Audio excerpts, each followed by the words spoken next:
just crossed into the hatch. He called out into the static and silence, floating through into the minuscule metal cone, pulling himself in by handles to find bakelite buttons and sterile systems, clean and pristine as the day the module was launched. Pulling the door shut, he peered through the porthole above it to bear witness to the blue-green planet he called home so far below, only to be met with nothing. No stars, no sun, no light, nor discernible distance, as though the universe itself had vanished. Yet again, there is nothing. I know this thing will run out of recording time soon, but I'm struggling here. Silence. Painful silence. I just want to hear a human voice again. Somebody. Anybody. I don't care if it's English or Russian or Zulu or whatever. He trembled in lost desperation, still staring out the porthole, hoping something would change, wishing that something would be. Even if it's my own voice, I know it's stupid. I'm losing my mind here. I just don't want to be alone anymore. More silence followed. That's all that was left in the empty space outside of the capsule. I don't think anybody will find this. Hell, I know nobody will find this. But, just in case. The recording captured the sounds of him shuffling into the seat at the control panel, followed by a long sigh. It was in the early 21st century. Not that I have any idea what the year is now, but I don't suppose it matters. And something appeared in Earth's orbit. There were whack jobs who instantly thought aliens and took to their bunkers. People panicked, and governments tried to keep it hush-hush, as they always do. But everyone had phones, the internet. It was on the front page of every newspaper, from Washington to Wuhan. He clicked a few buttons on the console to see if anything would change this time. Flicking switches and turning knobs didn't seem to do much of anything. Well, it wasn't aliens. It was us. Apollo 1. There was never any fire. They lost the damn thing in space and tried to cover it up. He gave an anxious chuckle. After all that time, it came back. It found its way home. You'd think maybe it got more than extremely lucky and swung by a planet's orbit, or got pushed back by some magnetic force out there, or I don't know, something, but that's not it. A deep breath, a staggered, hollow laugh. No, I'm not going to say what brought it back, because I don't know. But there's something different about it. The powers that be, the powers that were, I should say, sent me and the crew up to investigate, check for damage, and find out why it was back here, hanging in a geostationary orbit, and bring back the bodies of the crew. There should have been 3 guys in here, but it's likely they were never here in the first place. All the food is untouched. The water tank is full. Power is nominal. It doesn't even look as if it left the ground. When we made our initial approach, it was a bit dirty on the outside, kind of a rusty brown, but the inside was immaculate. I went in first to find the seats empty, and when I turned around, the door was closed. I thought it was a prank at first, that those clowns had shut me in there as a bad joke. So I tried to open the door from the inside. But there was this... Well, it was an infinity symbol, but it wasn't painted on. It's hard to describe. It was kind of like how water refracts light, only with more depth. Like there was a whole other dimension in there. I could tell it was flat, but at the same time, it wasn't. I wish I had the words for it. Of course, I start freaking out and just rip the door open as fast as I can. I fly through the hole, and I'm back inside the pod. So I start freaking out. I can still see the other guys outside, just floating there, pointing at the pod, looking around as if they can't find me. God, it was so long ago now. He got to his feet, hunched over, and took another look at the porthole, just in case. Of course, they left, floated right back over to the craft and went back to Earth, without me. I tried the radio. It was the first thing I did. Houston, Pasadena, Kennedy. When they didn't reply, I tried Madrid, Sydney, Moscow. He pushed open the hatch door again, turning the handle and pressing it open to reveal another copy of the pod on the other side. Floating through, he found the same as before, the same as every time, with the door already closed behind him as though he'd never opened it in the first place. He spun back around, already resigned to the fact that it would be shut tight. I didn't get a reply, just static. As time went on, I tried every frequency, and I mean every frequency. Again, and again, and again, and again. Nothing but static. They couldn't hear me, and I couldn't hear them. It was like I was in a Faraday cage, only worse, and I had no way of getting out of here. It felt like it was years before I heard the radio crackle back, but I remember how excited I was to hear a voice on the other side after so long in solitude. It felt like being released from prison, or hearing you were free from cancer, or giving birth to your first child. It was that level of excitement 100 times over. I listened intently, but it was me. It was me. Those messages I sent to Mission Control had shot off into space and come right back to me, just like the ship had. God, I sounded so desperate. Just hearing the tone of my voice, I relieved the fear I had at the time, and the frustration that it wasn't Earth calling back broke something in me. He began to sputter and sob softly as the memories hunted him, still staring out into empty, black space.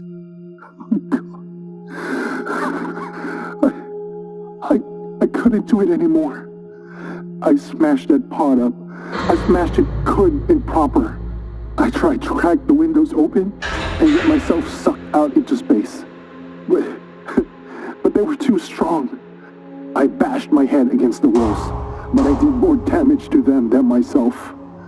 I remember my fists broken and bloody after that. I could barely open the hatch through the pain. Looking up from the porthole, he stared at the symbol before him, a tiny squiggle of numbers too massive to extrapolate. The infinity symbol was long gone, replaced by a number within that infinity. I got through though, only to find my hands fixed in the pod the way I found it in the first place. So I smashed it up again. I pulled out the electronics, I tore at the cables, and poured water over everything. I tried everything I could, everything. And then I cried. I just cried. He gave another weak sob and sniffled through the whirring background noise of fans. God. Every time I go through that damn hatch, the number changes. For a while there, I tried to keep a track of it, or watching as the numbers swap and change. But it honestly meant nothing to me. I couldn't figure it out. I doubt Einstein could have figured it out. I thought maybe there was some kind of trick to it, that if I could solve it, then I could claim my freedom. Even with all the time in the world, I just couldn't bring myself to work it out. Math was never my strong point. It took me longer than it should have to figure out that I wasn't aging. My nails and beard stopped growing. But I watched the world go by below me, twinkling lights at night growing bigger and brighter as the world's cities grew. Hurricanes and storms creeping across the oceans. I saw the ice caps melt, lands grow flooded and vanish beneath the waves. I saw the green vegetation covering the planet grow brown, while the seas grew dark. Those lights from the cities dwindled. I realized I was watching civilization pass by before me. Oh, not in a flash or anything. No. Day by day, week by week, year after damn year, I was the same. But before my eyes, I was watching in painfully slow detail as humanity ruined itself, and there was nothing I could do to prevent it. All I could do was think. There was some paper, so I took to drawing the things I saw and what I imagined was happening down there. As soon as I left through the hatch again, it would be gone. But at least that gave me something to do. I would write messages, even though I knew nobody would ever read them. I wrote to my wife a lot. I knew after a while she would have found somebody else. He paused, contemplating his memories with her. I don't even remember her now. She's long dead. They all are. I hate that I can't even picture her face anymore. I can still feel what she was like, but I wish I brought a photo up here with me. You know, we had an argument before all this happened. She didn't want me coming up here. Of course she didn't. She couldn't have known it would be this bad though. He shook his head. I should have listened to her. I tried to reassure her. I trusted the guys on the ground. It wasn't like I was going to Jupiter or anything. It was just an orbit, and I'd done it before. I wasn't afraid. Eventually, ship after ship left the planet. Everybody who was still left alive fled. I saw them leaving in different directions, so hopefully there are still people out there somewhere. I wish I could have moved this thing and followed them. Sometimes, I wonder what happened to them all. When you have all the time in the world, and only yourself, you have a lot of time to think. Thinking is all well and good, but I just wish I knew for sure that humanity continued. Anyway, the sun began to expand. I couldn't really tell. Seeing it every day, you don't get a point of reference for the difference. But it completely swallowed Mercury and Venus, eventually becoming a red giant and taking what was left of Earth into itself. I had to wait billions of years, but I got one hell of a view when it collapsed. It left a white dwarf behind in a cloud of nebulous gas. Billions more years later, it changed into a brown dwarf, and then a black dwarf. I'd taken to counting the stars left in the sky. The light traveling across the sky for millions of years eventually twinkled out, star by star, until there was nothing left. I'm surprised. I'm still this lucid, but I think each time I cross over the hatch, it somehow keeps me going. I wish it could stop the suffering too. I wish it could just set me free. So that brings us to now. I keep hopping through the hatch, hoping that something will change. I keep looking at the numbers, but they're not much help either. The only thing I can do is wait until a black hole comes along and sucks me up. But even then, I don't know if I'll be allowed to die or not. Maybe this stupid thing will still be intact inside there. I'm going to end the recording here. I might listen back to it. Maybe it'll be some comfort. I want to tell myself that I can do this, but I don't know what it is that I'm doing. I don't know why I'm trapped here. I don't know if I'll ever get out. But I wanted to just die and get it over with billions of years ago. If that's not suffering, I don't know what is. Godspeed, Rocket Man. Find your peace. The recording ended with a... Years passed. Decades and eons soon followed.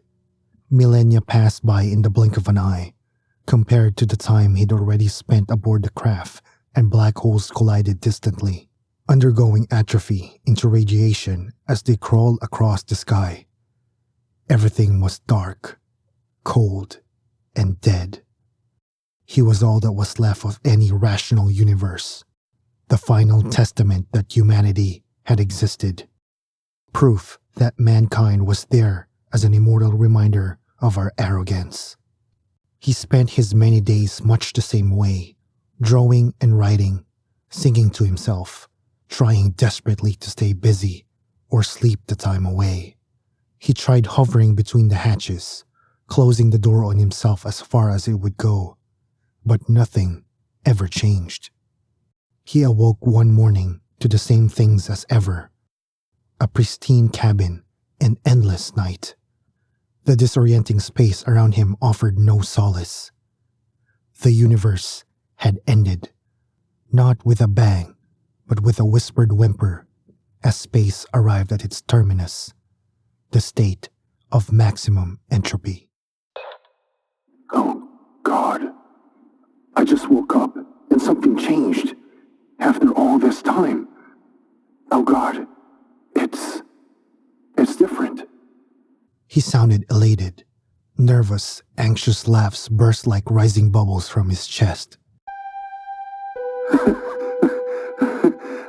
I'm seeing a zero with a line through it. Kind of an oval, really. An inaccessible cardinal. A number that cannot be obtained from smaller numbers, no matter how many you add. A number so large that it exists beyond and above infinity, unobtainable through ordinary means. Infinites added together still cannot reach it, even when combined or put into different orders and added on top still. Truly, unfathomably endless. The number has gone, and that's all that's left. It's small, but it's something different. It's different. The universe is dead, and yet, here, I remain. Maybe it's my turn now. I have no idea what's waiting for me on the other side. The porthole is still the same, but the number has never looked like this before. Should I bring something with me? Will I need the food? He paused for a moment and shuffled around in the cabinets next to him, taking down dehydrated meals and pouches of water. All right. I've gathered up what I can carry. I'm bringing the paper with me as well. I'm hoping that it's just death on the other side, but who knows? I've lived up here longer than all the lives of everything put together. Every person, every animal and insect, every plant, stacked their lives together, and I've still been here longer. Just me and empty space. I'm ready to die. I've been ready for forever. This will be my final recording. If anybody but myself hears this, well, I don't know what to tell you, really. Nothing matters. Everything dies in the end. Love conquers all. No, there's no point to life outside of what you make it. Up here for so long, I can tell you, there is no God. Not from what I've seen, and I've seen everything. He placed his hand on the metal pole and pushed it down with a quivering hand. The metal thunked and echoed through the craft, reverberating softly back into his hand. I'm going through for what I hope will be the last time. Wish me luck. He pushed his way through the hatch with trembling anticipation. There could be anything on the other side, or everything. It could be a new chance at life, or the sweet release of death. Whatever awaited him, he was ready for, as long as it was something other than the timeless prison he'd endured. As he floated through, he couldn't quite understand what he was seeing. In the distance was the hatch of the pod from the outside, with its brown dusty coating and gentle light radiating from the porthole. At first glance, it seemed reasonably normal, with exception to the number now shining from the outside of the hatch. Aleph Null, the collective sum of the set of all integers, containing all possible cardinal numbers and arrangements of infinity. It gleamed and glistened with greater depth than should have been afforded it, falling back and forward as if it were a hologram, but also aging and renewing seemingly at will, as it caused the surrounding metal to corrode and shine, to buckle and bend and straighten out again. There was a rippling gravity to it, bending and warping the very nature of reality, as he beheld its mysterious properties. He moved towards it only to notice that his body was no longer there. The consciousness, the ego, the self that made up who he was, and the collective experiences that shaped him had become liberated from their physical form. Either he moved or the space around him moved as he willed it. He wasn't quite sure which, and the position of the pod changed with him. It faded from view like a lenticular print, being viewed at a different angle, and at the same time, another version of the pod faded into view with a slightly different symbol. Aleph 1, an equal but separate infinity. The distance between the hatch and him was indeterminable. It could have been right next to him or on the other side of space, moving against a background not of light nor dark, not of space and distance, but nothing. True nothing beyond human reasoning, without height or length, distance or time, as though everything was fixed into a single point that was both everywhere and nowhere, all at once. As his consciousness continued to flow through this strange place, if it was a place at all, an infinite number of Apollo pods flickered in and out of reality, the number below the Aleph changing as his psyche traversed this bizarre realm. He'd grown accustomed to looking through the porthole of the capsule in his timeless solitude, perhaps in unwitting preparation for this very moment. As through each one, the beginning and end of the universe passed by in an instant, and from it, he knew all that each hatch held within. Each version of the pod held within its own probabilities, its own infinity, a different version of the events that had transpired within the history of the universe. Some were similar, but the higher the number became, the more twisted and warped the world had become. There were even worlds where humanity never emerged, where the Earth never formed, and some where the laws of physics were gnarled and broken beyond recognition. Every arrangement of every possibility presented itself before him, sharing their secrets with an instantaneous, unspoken understanding transferred directly to his psyche, with little more than a glance through the glass. Through this maddening amount of information, he observed a purpose, the intent of all of this. He didn't know how. He didn't have to know how. But he knew that he caused it to happen. Another pod, another hatch appeared. Like the true original, there was no number. But unlike all the rest, nothing came from the porthole. No view into the birth and death of the universe. No understanding of the possibilities within it. No intimate view into every minute detail. As with the area around him, there was no light or dark. No space on the other side. Just the purest, most concentrated nothingness. This was why he was here. With sheer force of will alone, he pulled down the bolt and pushed open the hatch slowly, picturing in the greatest detail the world that he wanted on the other side. From nothing came everything.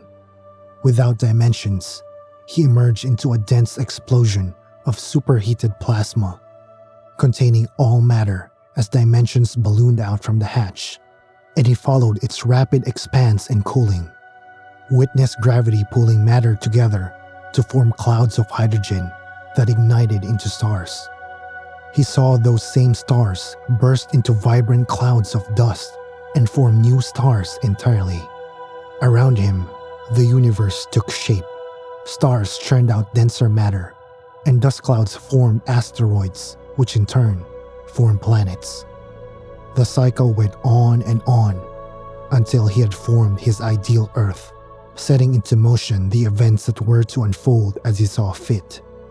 He shaped the first proteins clinging to volcanic geysers underwater that formed into cells, guided the evolution of life into plants and animals, followed their progress into more and more complex beings. He had the arsenal of a god in his imagination, and through simply wishing something it would become so, unhampered by the complex systems of human physiology, unburdened by a finite brain, he was free to act as he wished. He walked unseen across the face of the planet with time, an irrelevant aspect to him, bearing witness to the world and people he had created, until finally meeting his mother. His time was at hand, and his work was complete. He wasn't sure if he'd remembered the pilgrimage he had taken, but it didn't matter. Even godhood couldn't avert the solitude. He was ready. His rebirth had been one part of his plan for this universe, relinquishing control over it so that he could live and that he may one day die in peace. He rendered himself to nothing more than an egg and waited, growing, biding his time, until at last he took his first screaming, wildly gasping breaths of the air he'd willed into existence. He was home.